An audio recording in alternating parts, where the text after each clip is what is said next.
Hey guys, I had a lot of questions on our video last Friday about planting trees. Like a lot of questions, and they were mostly about one thing, and that is how the gopher wire works. And I had done a video, I believe, on our other channel a year ago about that. Um, but since I had so many questions, I figured this week I should do a follow-up video to show you what I'm talking about when it comes to gopher wire. And there's several things that I've tried, and there's several things that I have not tried. So first, let me go through what didn't work. And in the process of showing you what doesn't work, I'm going to show you or talk to you about things I've learned to better our chances. So one thing that doesn't work is one little bit of chicken wire. Can I pull it out? Okay, I can't pull it out, but it's just a very shallow bit of chicken wire around the plant. That didn't work. One of the biggest reasons that didn't work is because chicken wire, traditional chicken wire, the holes are too large and a small gopher can get through there.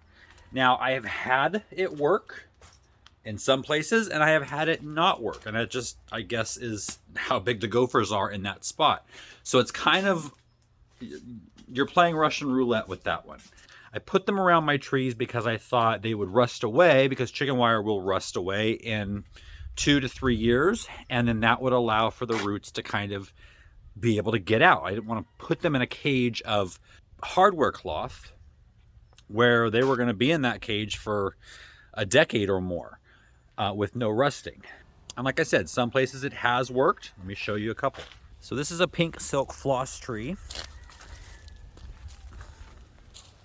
And as you can see, the chicken wire is quite a bit above the ground. This is probably almost a foot above the ground and probably, well, at least a foot below the ground.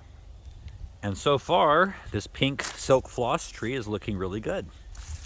So I've been told that you can use chicken wire if it's something temporary, if you double it up and make sure that each hole overlaps another hole, so it makes the holes smaller, and then it will work. So that is what I still might try to do on some trees. I did hear of another way where you can take hardware cloth, and I probably should explain what I'm talking about. So this here is chicken wire. This down here is hardware cloth. So I was told that you can use hardware cloth and kind of make, cut a length of it that will wrap around whatever size root ball you're planting. It needs to be 18 inches underground and about 6 inches above the ground. And to leave the bottom open. Now that worries me because I still feel, even though they said that's lower than most of the tunnels, the traveling tunnels or food tunnels or whatever they call them, feeding tunnels I think they call them, they say that that 18 inches is lower than they will dig. I don't know, do I want to trust that? So I figure on my next few trees that I plant, I'm going to use the hardware cloth around it, but then on the bottom I'm just going to put a double layer of chicken wire. And then as that chicken wire breaks down, the roots will be able to escape, and they'll be big enough at that point, the main section, where I don't think gophers will bother it. But again, that hardware cloth will be 18 inches down. Now I'm going to be trying a couple of other things that I found on Amazon, and they got really good reviews. And that is these baskets. It's not like a basket like chicken wire. Most of the gopher baskets I've seen are chicken wire.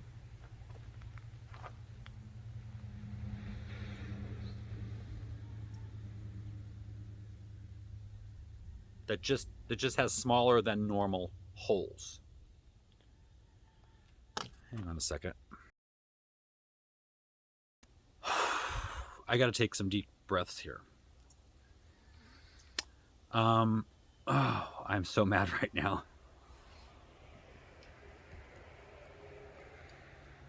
Literally, as I was just filming that about the basket, I just looked to my left and I saw that my avocado tree that I planted a year ago is wilting. And I know this gets plenty of water. So I have a feeling, and I planted this a year ago before I knew what I was doing. I have a feeling that I know what I'm going to find underneath it.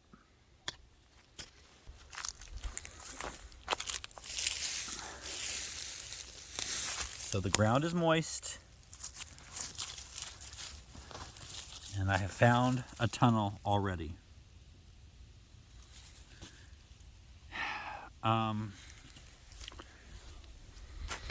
So we'll get back to those baskets in a second. Right now I'm going to talk about traps, because that is the only surefire way I've found of getting rid of them. And if you have a soft spot in your heart for gophers, then you probably want to turn this video off right now.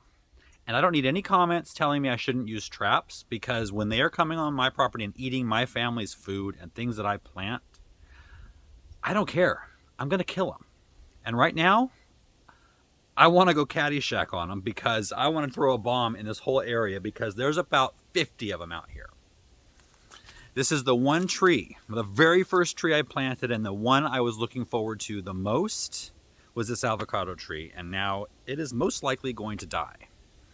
Let me go grab a couple of different kinds of traps, and I'll show you how they work. All right, there's two traps that I've had success with. The first one is the Gopher Hawk, which basically there's a probe that comes with it. I wasn't prepared for this part of the video. I was only going to be talking about wire. Anyway, so what you do is you find the tunnel with that probe, and then you can make a hole about the same size as this. And you set it by pushing down this plunger, and that little thing pops out. And then you slide this down into the hole about that far, or however far it goes, so that this section is in the hole, in the tunnel. So when the gopher comes running through his tunnel, he gets caught. The second type is, and I'll put links to both of these down in the description. This is called the black hole. And this is a little more involved, because you have to find the tunnel, and then you have to dig out a little bit for this to be put inside.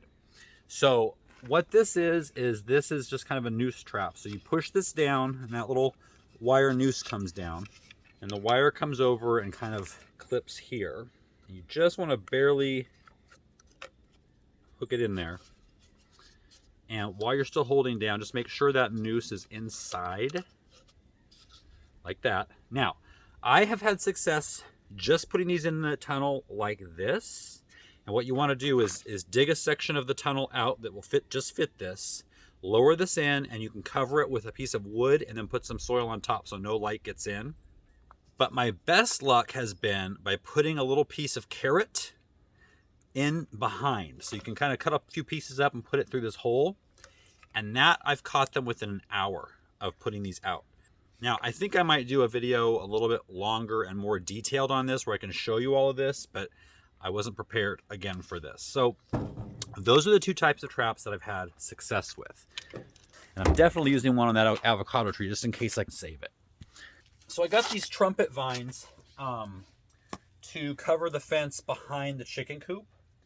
And the thing about this, I'm not going to take them out of their pots yet. I'm not quite ready to plant them. But this basket, and they come in different sizes. This is for a 5-gallon pot, which this is. So you would slide this plant out of the pot and slide it into one of these. And then plant this, leaving a little bit above the ground level. And it's got great reviews on Amazon, so I will let you know after I've used it and tried it. But supposedly this is some steel or metal wiring that is woven in here all together. So it's a little easier than dealing with chicken wire or dealing with hardware cloth that you actually have to kind of wire together and make sure it's in a cylinder. So I'm hoping these work. They're not too expensive. They add about $7 to the planting of whatever you're planting.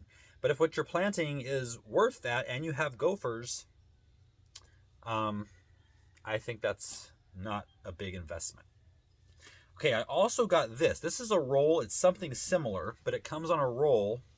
And this is more for a, I don't even know if a gallon sized pot would fit in there, but a 4-inch pot or something that you can kind of tie off the end and plant a small plant in here. This was really cheap. This was $15. I don't remember how long the roll is, but it's quite a long roll. This would do a lot of plants. So I'm going to have to see which spaces would be good for each of these. Now, if you have raised beds, that kind of makes things a little easier if you don't already have your raised beds in. So I'm going to show you what I did on my raised beds, which has worked wonderfully. I had a gopher that went round and round and around the raised bed and could not get in. He tried for like a week. I finally got him with the Gopher Hawk. Now, I'm always saying that I like 4-foot wide beds because you can reach the center from each side. You don't have to get in the bed. But it also works really well because you can buy rolls of hardware cloth in 4-foot width sections. You can see along the edge of the bed, outside the bed, is the edge of the hardware cloth. It's stapled all the way along on all 4 edges on the bottom.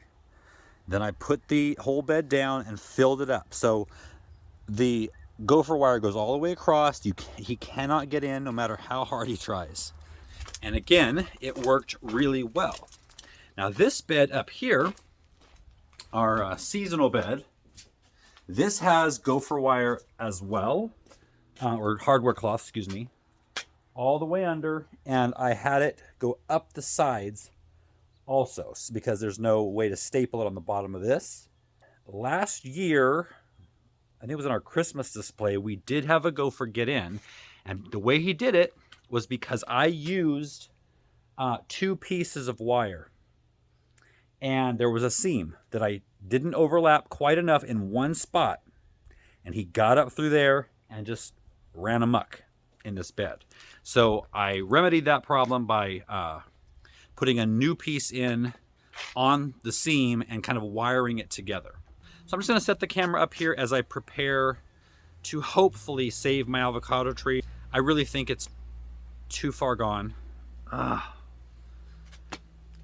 Just add that to the amount of money that I've lost on trees this past year.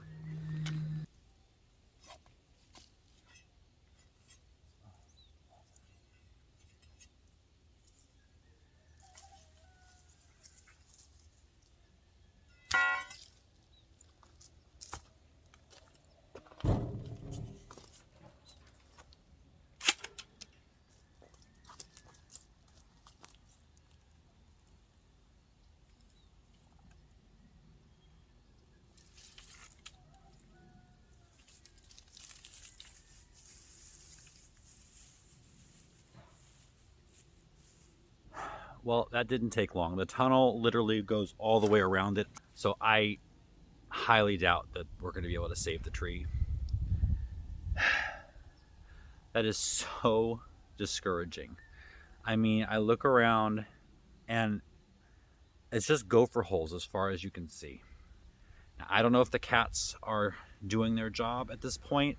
They have scared away or killed a lot of squirrels. There's not very many squirrels here since we brought the cats here and let them out. But gophers are another story. You know, gophers, they're hiding under the ground. And unless a cat gets lucky enough, let me show you something else they did.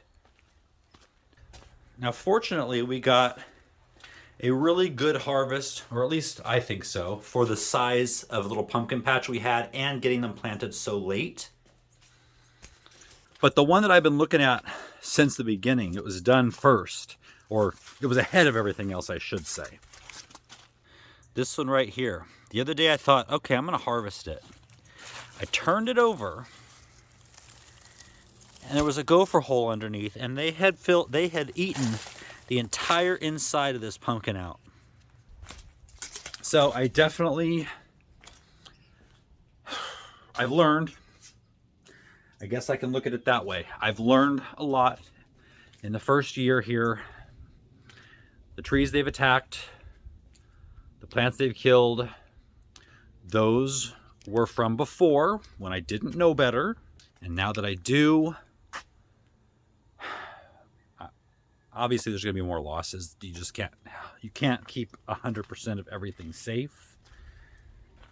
And it's going to cost a lot of money because I'm thinking about all, the cottage garden. I can't put little baskets around every single thing that I plant. I'm thinking, okay, I want to plant bulbs this coming week. I'm sure there's nothing they'd love more than a whole bunch of bulbs. So does that mean I'm gonna have to have gopher wire literally under every single bed that I have here? I mean, maybe it does.